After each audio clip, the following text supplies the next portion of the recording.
Hey there. I'm gonna read a bunch of these entries I wrote in a journal. This isn't a private journal, I wrote it for a class.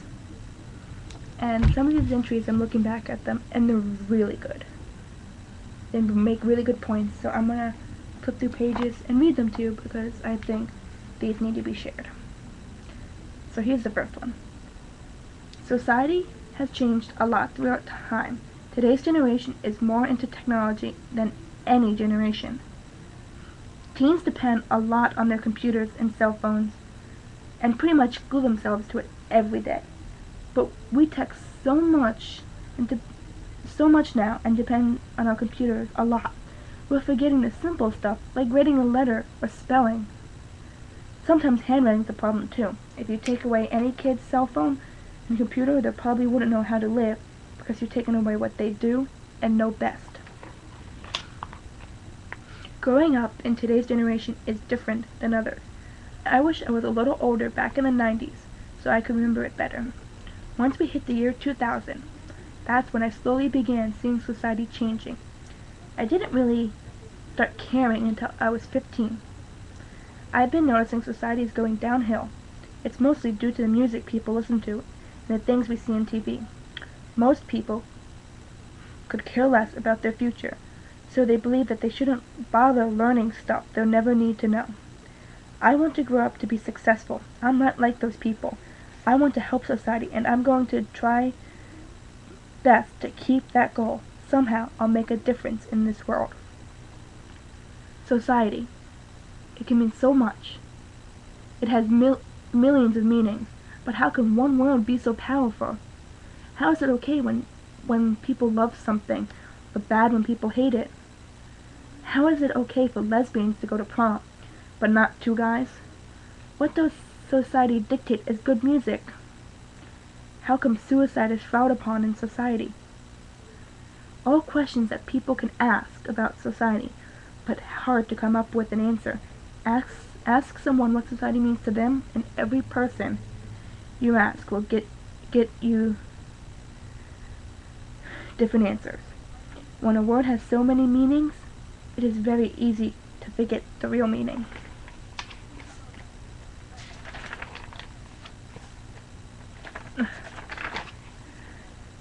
Is freedom really as free as we say it is?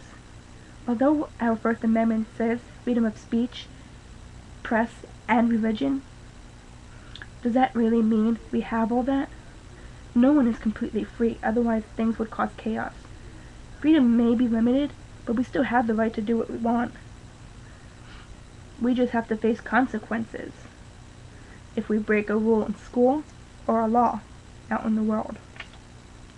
We live in a free country, but although we think we have no freedom, other countries, people have no freedom at all, and all their rights are being ripped away from them.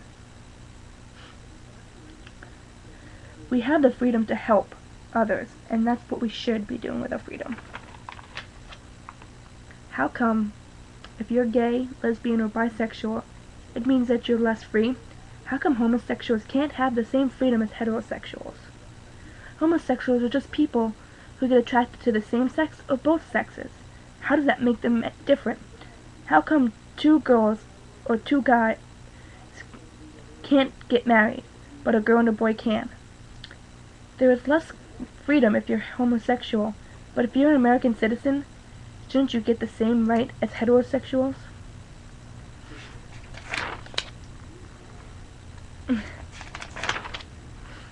I've grown up believing in God all my life. Growing up, though, I've grown up believing in God all my life. Growing up, though, and learning all the things in school made me change my mind. In Hebrew school, I've learned that it was God who created Earth and everything on it. In school, I learned about evolution and how we evolved from apes, and the Earth was made from rocks that through time formed in one big rock that we now call our home. Now it is hard to figure out which one is real. Science is always proven real, but how can we prove God really exists? Everything I learned about God, science made things harder to believe. How can we know which exists? We have proof of evolution, but where is the proof on God? I don't want to stop believing in God, but I can't prove God really exists. How do you know what exists and what doesn't? We're always told something is real and we believe it because we can see it. There are many things we've been told are real, but we've never seen proof. We've never seen proof. How do we know it exists then? Just because we saw a unicorn in the movies, we expect unicorns to exist? What makes things real? How do we know so much about things around us and know the names? Who was the first person to call a chair?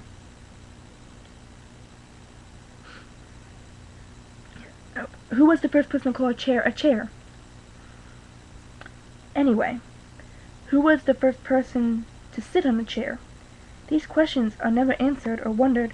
We just assume everything because it's all we know how to do.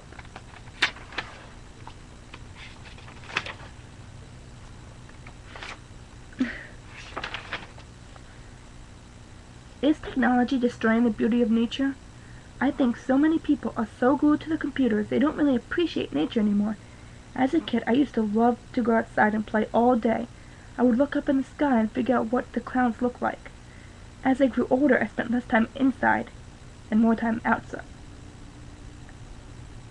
As I grew older, I spent less time outside and more time inside on my computer.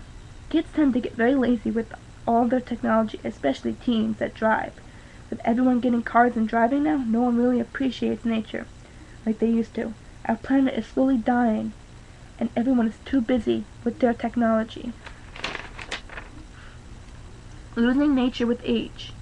Reading one of the blogs, I saw the question, are we losing nature as we grow older? When we're little, all we want to do is play outside in a beautiful sunny day. Once we hit a certain age, that desire to play outside goes away. And we stay inside being potato couches.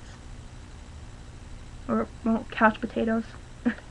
Or slump around our houses, thinking of something to do. What is happening to people that make them lose touch with nature? I think people need to spend less time inside and more time outside so they can start experiencing nature again, because nature is so beautiful. And that's the end of those entries. I have different ones, but those weren't as inspirational. It's more like who am I now that we had to write about. Those were my inspirational ones, and I thought those had to be shared. Sorry for mistakes. My handwriting's a little bit sloppy, so sometimes it was hard to read, or as I kept going on, I was like, I missed a word, so I went back.